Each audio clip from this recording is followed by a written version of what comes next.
তীব্র তাপদাহের মধ্যে খুলল স্কুল কলেজ। হিট স্ট্রোকে 2 শিক্ষকের মৃত্যু। আরও 72 ঘন্টার হিট অ্যালার্ট জারি, বাদ যাবে সিলেট বিভাগ। নির্বাচনে কোনো বিদেশি শক্তির চাপ অনুভব করেনি আওয়ামী লীগ, বললেন ওবায়দুল কাদের। শহীদ শেখ জামালের সমাধিতে শ্রদ্ধা। এবং গাড়ি ভাঙচুর অগ্নিসংযোগের প্রতিবাদে চট্টগ্রাম সহ 5 জেলায় চলছে 48 ঘন্টার পরিবহন ধর্মঘট। ভোগান্তিতে যাত্রীরা।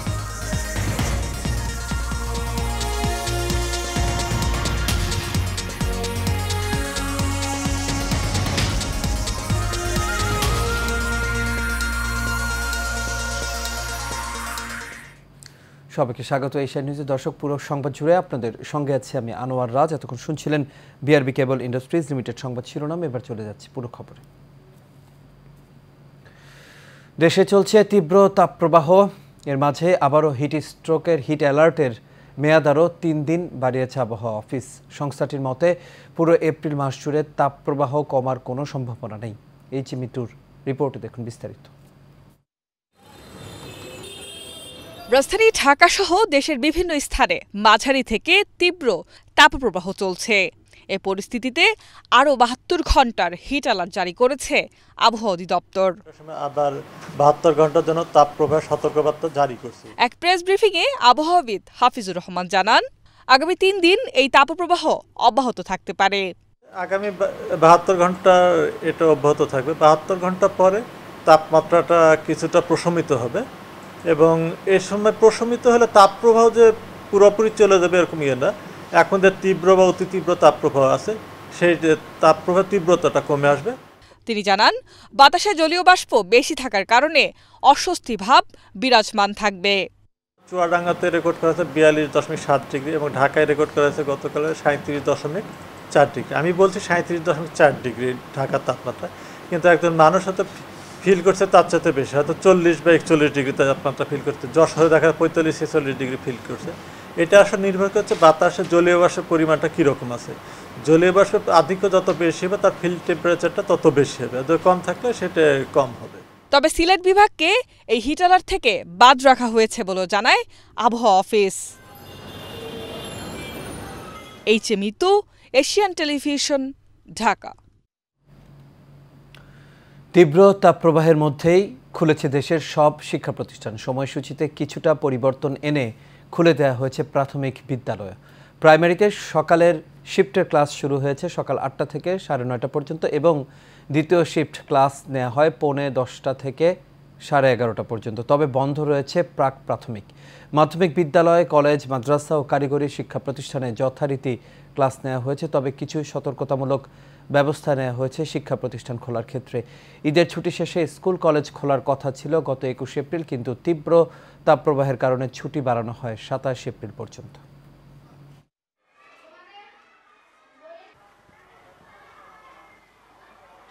বাচ্চাদের জন্য আমরা সুপেয় পানি এবং নির্বিচ্ছিন্ন বিদ্যুতের ব্যবস্থা করেছি।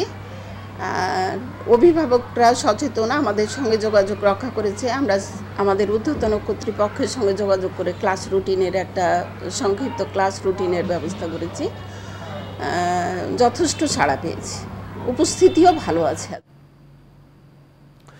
গরমে হিট স্ট্রোক হয়ে চট্টগ্রাম কালুরঘাট ফেরিতে মাওলানা মোহাম্মদ মোস্তাক আহমেদ কুতুবী নামে এক মাদ্রাসা শিক্ষক ও যশোরে এক স্কুল শিক্ষকের মৃত্যু হয়েছে। ধারণা করা হচ্ছে হিট স্ট্রোকে তাদের মৃত্যু হয়। ওই শিক্ষক জেলার বোয়ালখালী উপজেলার খিতাবচর আজিজিয়া মাবুদিয়া আলিম মাদ্রাসায় কর্মরত ছিলেন। প্রত্যক্ষদর্শীরা জানান, রোববার সকাল 9টার দিকে কালুরঘাটের পশ্চিম পাড় থেকে পায়ে হেঁটে ফেরিতে ওঠেন ওই শিক্ষক। এরপর হঠাৎ ফেরিতে ঢলে পড়েন তিনি। পরে তাকে চট্টগ্রাম মেডিকেল কলেজ হাসপাতালে নিয়ে গেলে কর্তব্যরত চিকিৎসক মৃত ঘোষণা করেন। এদিকে যশোরে স্কুলে আসার পর আহসান হাবিব নামে এক শিক্ষকের মৃত্যু হয়েছে সকাল 9টার দিকে। এই ঘটনা ঘটে। রোগীর স্বজনরা জানিয়েছেন, সকালে রোদের মধ্যে তিনি মাঠে কাজ করেছেন, তারপর স্কুলে গেছেন। স্বজনদের সন্দেহ গরমে তার হিট স্ট্রোক হয়েছে। দর্শক, তাপপ্রবাহের আরও খবর জানাতে এই মুহূর্তে রংপুর থেকে আমাদের সঙ্গে যুক্ত হচ্ছেন সহকর্মী বাদশাহ ওসমানী। বাদশাহ, আশা করি আপনি আমাকে শুনতে পাচ্ছেন। বাদশাহ, গরমে সবার অবস্থা খুবই খারাপ, তো জানতে চাইবো আপনি যেখানে আছেন সেখানে তাপপ্রবাহের সবশেষ কি তথ্য আছে আপনার কাছে? রাজ আসলে কিন্তু তাপমাত্রার কথা যদি বলতে চাই, জানেন যে আজকে যশোরে 42.2 ডিগ্রি সেলসিয়াস। আমার পাশেই দেখতে পাচ্ছেন আমি একটি গ্রামে এসেছি, রংপুরের বদরগঞ্জ উপজেলার একটি কুতুবপুর ইউনিয়নে আমরা অরুণাসা এলাকায়। পাশেই দেখতে পাচ্ছেন যে অনেক লোকজন তারা কিন্তু গরমের কারণে কিন্তু ঘরে থাকতে পারছেন না, বিদ্যুতের একটু সমস্যা, এ কারণে কিন্তু তারা একটু কিন্তু ঠান্ডা নিবারণের জন্য তারা কিন্তু এসেছেন এখানে, গাছের নিচে বসে তারা আছেন। আপনি দেখতেই পাচ্ছেন, আমরা বিভিন্ন এলাকায় খোঁজ নিয়ে দেখেছি। আজকে আবহাওয়া অফিস থেকে আমাদেরকে জানানো হয়েছে রংপুরে কিন্তু এখানে 38.5 ডিগ্রি সেলসিয়াসের কথা বলা হয়েছে। পার্শ্ববর্তী আমাদের নীলফামারী জেলা সৈয়দপুরে কিন্তু এখানে 40.2 ডিগ্রি সেলসিয়াস তারা কিন্তু বলছেন।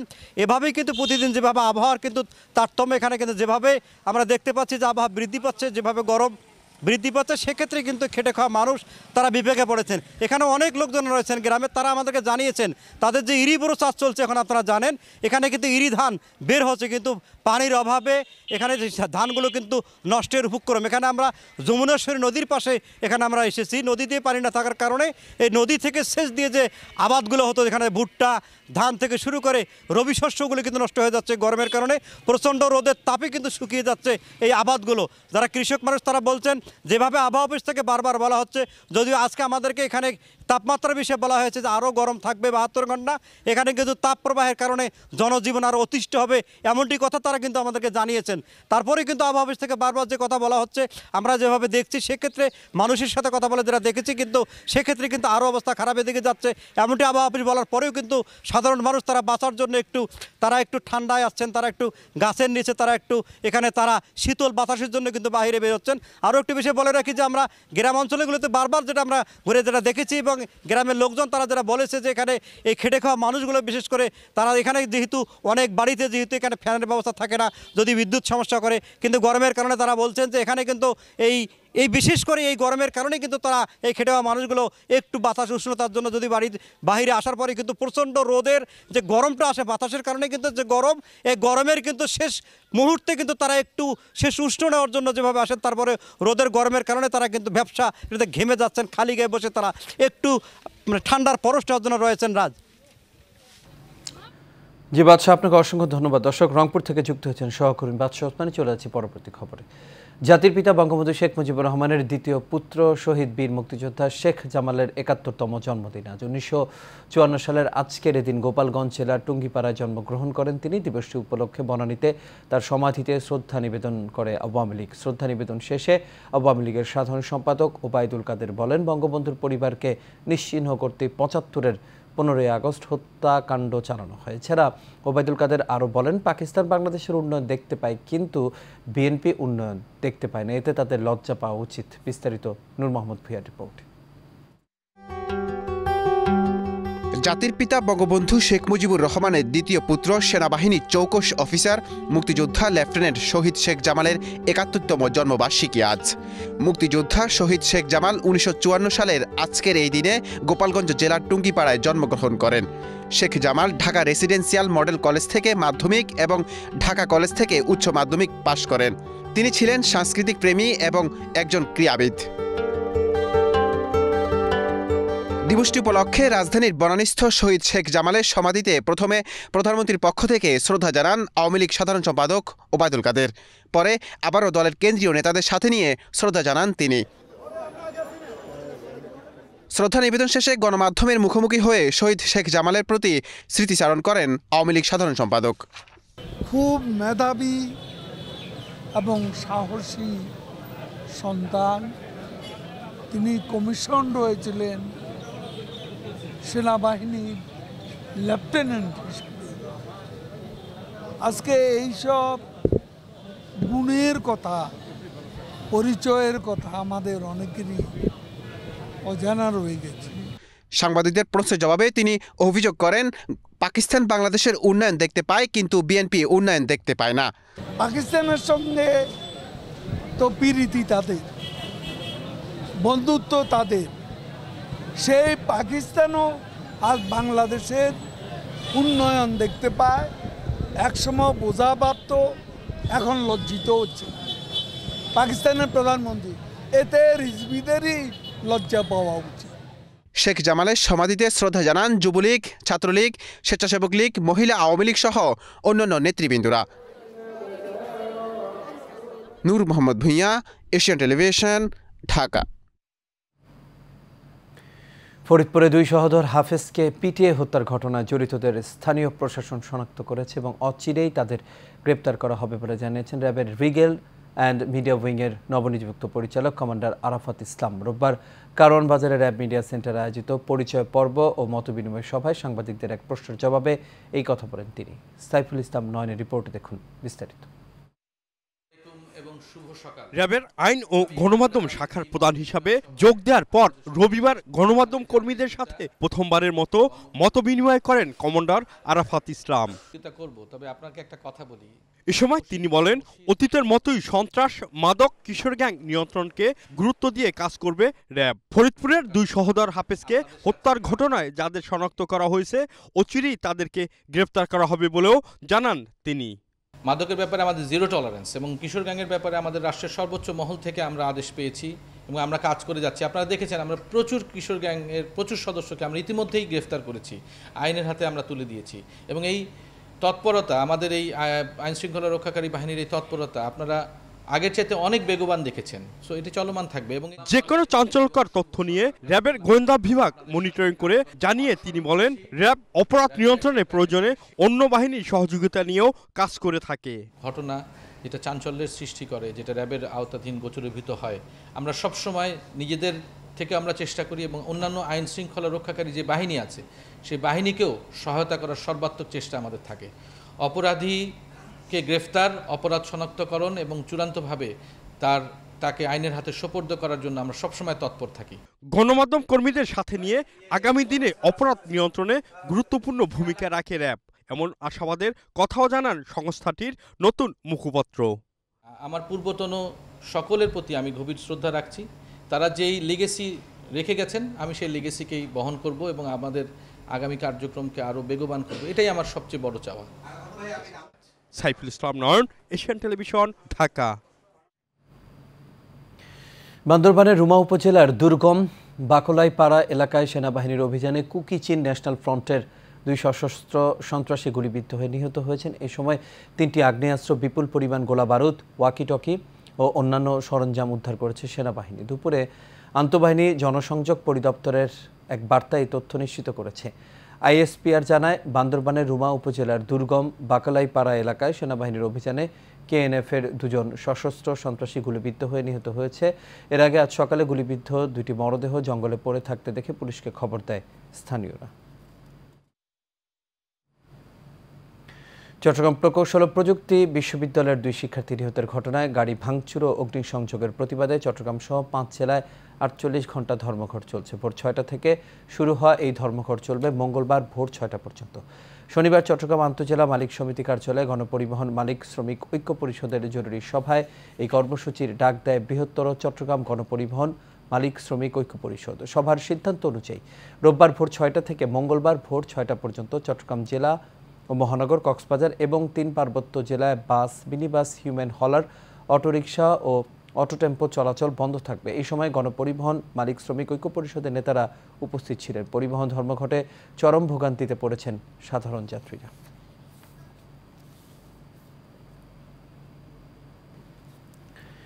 মহিলা বিষয়ক অধিদপ্তর কর্তৃক বাস্তবায়িত উপজেলা পর্যায়ে মহিলাদের বকেয়া বেতন ভাতা আউটসোর্সিং কার্যক্রম বাতিলপূর্বক দ্বিতীয় পর্যায়ে প্রকল্পের সরাসরি অন্তর্ভুক্তি সহ নানা দাবি আদায়ে রাজধানীতে মানববন্ধন করেছেন মহিলা বিষয়ক অধিদপ্তরের মাঠ পর্যায়ে কর্মরত আইজিএ প্রকল্পের কর্মচারীরা। সকালে রাজধানীর রমনায় মহিলা বিষয়ক অধিদপ্তরের সামনে মানববন্ধনে অংশ নেয় সারা দেশ থেকে আগত কর্মচারীরা। মানববন্ধনে তারা দাবি করেন, এই প্রকল্পের বেশিরভাগই নারী, তাদের অনেকেরই চাকরির বয়স শেষ হয়ে মানবেতর জীবনযাপন করছে। এই অবস্থায় মহিলা বিষয়ক অধিদপ্তর কর্তৃক আইজিএ প্রশিক্ষণ প্রকল্পে কর্মরত জনবলকে রাজস্ব খাতে স্থানান্তর করে কর্মসংস্থানের নিশ্চিতকরণে প্রধানমন্ত্রীর সহযোগিতা কামনা করেন তারা।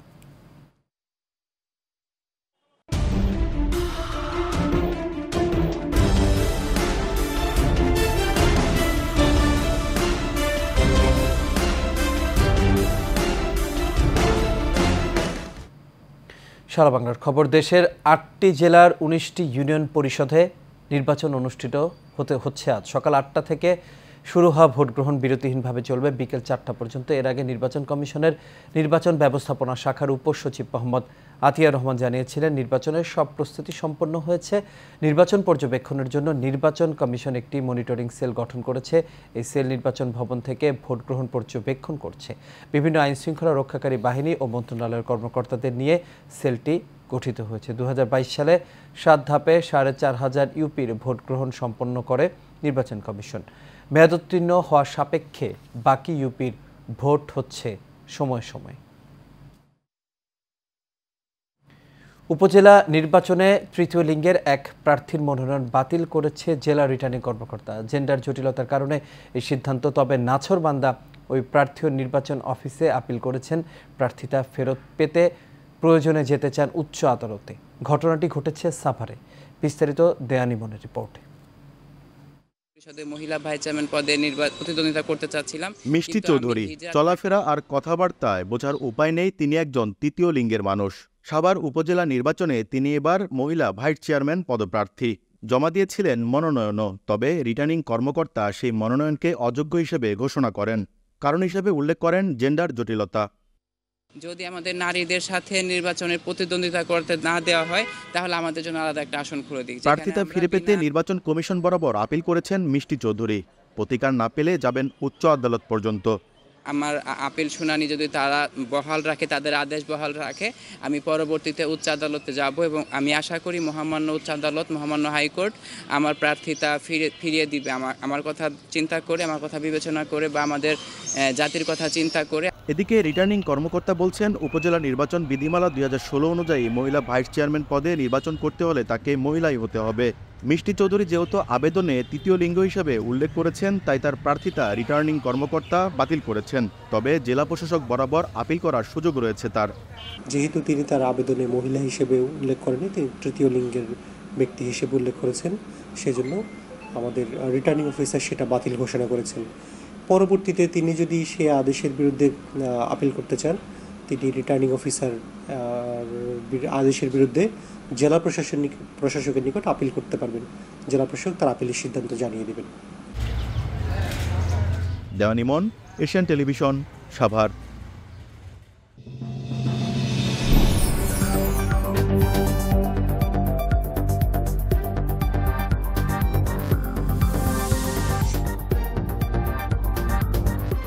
HM Expert B500 CWR স্বাধীনতার সুবর্ণ জয়ন্তীতে নতুন বাংলাদেশ গড়ার প্রত্যয়।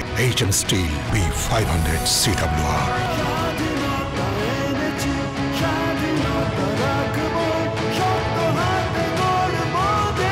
HM Steel।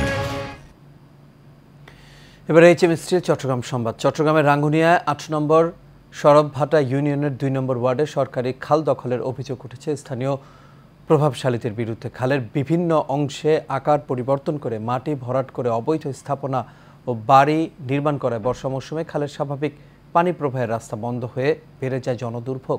অন্যদিকে শুষ্ক মৌসুমে পানির অভাবে ব্যাহত হচ্ছে চাষাবাদ। তবে উপজেলা প্রশাসন বলছে, অভিযোগ পেলেই আইনানুগ ব্যবস্থা নেওয়া হবে। মোহাম্মদ নিজামুদ্দিন খানের রিপোর্ট, জানাচ্ছেন অনুকৃতি আদিত্য। চট্টগ্রাম রাঙ্গুনিয়া থানাধীন 8 নং সরবভাটা 2 নং ওয়ার্ড মাওলানা গ্রামের মধ্যখান দিয়ে বয়ে যাওয়া কর্ণফুলী নদীর সাথে সংযুক্ত শত বছরের ঐতিহ্যবাহী পাইট্টালি খাল বর্তমানে অবৈধ ভরাট ও দখল করে স্থাপনা নির্মাণ করায় বিলীন হওয়ার পথে ঐতিহ্যবাহী এই খালটি। খালটির সর্বত্রই চলছে দখলের মহোৎসব। যে যেভাবে পারছে ভরাট করছে, খাল গড়ে তুলছে অবৈধ স্থাপনা। না না তোমাক আর খাল নলো আর জায়গা কিনে দি না মা তো কিনে দরগজি দেরি কেন বস্তা দিয়ে রে গোড়া দরগজি দে আমার। ভরাটের ফলে খালটির পানির স্বাভাবিক প্রবাহ বন্ধ হয়ে হালকা বৃষ্টি ও জোয়ারের পানিতেই প্লাবিত হয় পথঘাট। এতে চরম দুর্ভোগে মাওলানা গ্রামের অন্তত 4 থেকে 5 হাজার বাসিন্দা। শুধু তাই নয়, গ্রীষ্মকালে সেচের অভাবে ব্যাহত হচ্ছে ফসল উৎপাদন। ওই বিল্ডিং ভবন করার কারণে পানি যখন বন্ধ হয়ে গেছে, বর্ষাকাল আসলে এটার সড়কটা বন্ধ হয়ে গেছে এবং ভাঙে গেছে। খালটা আমাদেরকে পুনরায় আগের মতো ফিরিয়ে দেয়, এটা আমাদের আকুল আবেদন। রাঙ্গুনিয়া উপজেলা সহকারী কমিশনার মারজান হোসেন জানান, খাল দখলের বিষয়ে অভিযোগ পেলেই ব্যবস্থা নেওয়া হবে। কিন্তু যদি খাল দখলের ব্যাপার হয়ে থাকে এবং যদি 2-2.5 বছর আগে এই বিল্ডিংগুলো নির্মাণ হয়ে থাকে, সেক্ষেত্রে এটা আমাদের যদি খাস জমি হয়, আমরা এখান থেকে স্পেসিফিকভাবে তদন্ত দিয়ে আমরা আমরা এটা উচ্ছেদের জন্য লিখব ডিসি স্যার বরাবর। ডিসি স্যার এর পরবর্তীতে যদি ম্যাজিস্ট্রেট নিয়োগের প্রয়োজন মনে করেন, স্যার নিয়োগ করলে আমাদের এখানে উচ্ছেদের অর্ডার দিলে আমরা উচ্ছেদ করব। পাইকটালি খাল অবৈধ দখলদার মুক্ত হবে, এমনটাই প্রত্যাশা এলাকাবাসীর। অনুকৃতি আদিত্য, এশিয়ান টেলিভিশন। বাণিজ্য সংবাদ। বাংলাদেশ কমার্স ব্যাংক লিমিটেডের ব্যবসায়িক সম্মেলন অনুষ্ঠিত হয়েছে। ব্যাংকের ব্যবস্থাপনা পরিচালক ও সিইও মোহাম্মদ তাজুল ইসলামের সভাপতিত্বে হোটেল স্কাই সিটিতে এর আয়োজন করা হয়। এতে প্রধান অতিথি ছিলেন পরিচালনা পর্ষদের chairman professor doctor engineer Rashid Ahmed Chowdhury. বিশেষ অতিথি ছিলেন পর্ষদ নির্বাহী কমিটির চেয়ারম্যান হুমায়ুন বখতিয়ার ও উপব্যবস্থাপনা পরিচালক ডক্টর মোহাম্মদ আব্দুল কাদের। এছাড়াও সকল শাখার ব্যবস্থাপক, উপশাখা ইনচার্জ, প্রধান কার্যালয়ের সকল বিভাগীয় প্রধান ও অন্যান্য কর্মকর্তাগণ সম্মেলনে অংশগ্রহণ করেন।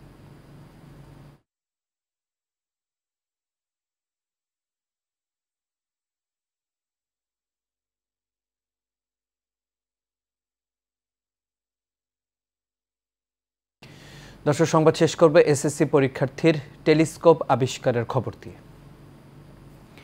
কুড়িগ্রামের প্রত্যন্ত পিছিয়ে পড়া অঞ্চলের এসএসসি পরীক্ষা দেয়া শিক্ষার্থী নিজের হাতে তৈরি টেলিস্কোপ বানিয়ে এখন ভাইরাল। টেলিস্কোপের মাধ্যমে চাঁদ, সূর্যের স্পষ্ট ছবি দেখতে প্রতিদিন লোকজন ভিড় করছে তার বাড়িতে। কুড়িগ্রাম প্রতিনিধি হাফিজুর রহমান হৃদয়ের তথ্য ছবিতে বিস্তারিত জানাচ্ছেন আরবি ইসলাম হিমু। কুড়িগ্রামের রাজারহাটের প্রত্যন্ত অঞ্চলে ফাহাদ আল ফারাবি নামের এক কিশোর টেলিস্কোপ বানিয়ে ব্যাপক সাড়া ফেলেছেন। পোষা বিড়ালের নামে টেলিস্কোপটির নাম দিয়েছেন কিনো K1। মেধা ও প্রযুক্তি কাজে লাগিয়ে ঘরে বসে টেলিস্কোপ বানানোর এমন প্রতিভা দেখে খুশি তার সহপাঠী ও স্বজনরা। টেলিস্কোপের মাধ্যমে খালি চোখে চাঁদ, সূর্যের স্পষ্ট ছবি দেখতে প্রতিদিনই তার বাড়িতে লোকজন ভিড় করছে। অনেক লোকজন এখানে আসতেছে, দেখতেছে, সবাই বাহবা দিচ্ছে। সত্যি আনন্দিত যে ফাহাদ আল ফারাবির এই তৈরি জিনিসে সবাই মুগ্ধ হয়েছে। এই যে সে তার ক্ষুদ্র জ্ঞানে যে টেলিস্কোপ বানাইছে, এই জন্য আমিও গর্বিত। ভবিষ্যতে সে সুযোগ পেলে এবং সরকারি পৃষ্ঠপোষকতায় যদি তার সহযোগিতা পাওয়া যায়, তাহলে সে আরও অনেক কিছু বানাইতে পারবে। দেশবাসী সবাই দোয়া করুক, সবাই জানুক যে আমার ছোট ছেলে সে একটা টেলিস্কোপ তৈরি করেছে। ফাহাদ আল ফারাবির ইচ্ছে সরকারি কোনো সহযোগিতা পেলে টেলিস্কোপ নিয়ে গবেষণা করতে আগ্রহীদের মাঝে স্বল্প দামে তা সরবরাহ করবে। এটাকে হয় কম্পিউটারিস্ট বা গিয়ার সিস্টেম বানানোর ইচ্ছা আছে। এতে কি হবে যে আমাদের টিপি স্কাইয়ের যে ভিউগুলো বা আমরা যেসব তারা বা অন্যান্য যেসব নক্ষত্রগুলোকে আমরা যে পর্যবেক্ষণ করবো, সেগুলো যেন অনেক সূক্ষ্মভাবে পর্যবেক্ষণ করতে পারি। তো এই জন্য আসলে আমার বেসমেন্টটাকে ঠিক করার প্রয়োজন। ঊর্ধ্বতন কর্মকর্তার সাথে কথা বলে ফারাবির পাশে দাঁড়ানোর আশ্বাস এই কর্মকর্তার। এই বিষয়টাকে যদি আরও ভালো করার জন্য আমরা আমাদের শিক্ষা পরিবারের পক্ষ থেকে যদি কোনো সহযোগিতা করা প্রয়োজন বা আমরা করতে পারি, ঊর্ধ্বতন কর্তৃপক্ষের সাথে কথা বলে আমরা ওকে সহযোগিতা যদি করতে পারি করব। এমন প্রতিভাবান কিশোরকে কাজে লাগিয়ে এই টেলিস্কোপ দেশের বাণিজ্যিক প্রসার ঘটাতে পাশে থাকবে সরকার, এমনটাই প্রত্যাশা সকলের। আরবি ইসলাম হিমু, এশিয়ান টেলিভিশন। আর এর সাথে শেষ করবো এশিয়া নিউজ। তবে যাবার আগে বিআরবি কেবল ইন্ডাস্ট্রিজ লিমিটেড সংবাদ শিরোনামগুলো দেখে নেব দর্শক আরও একবার।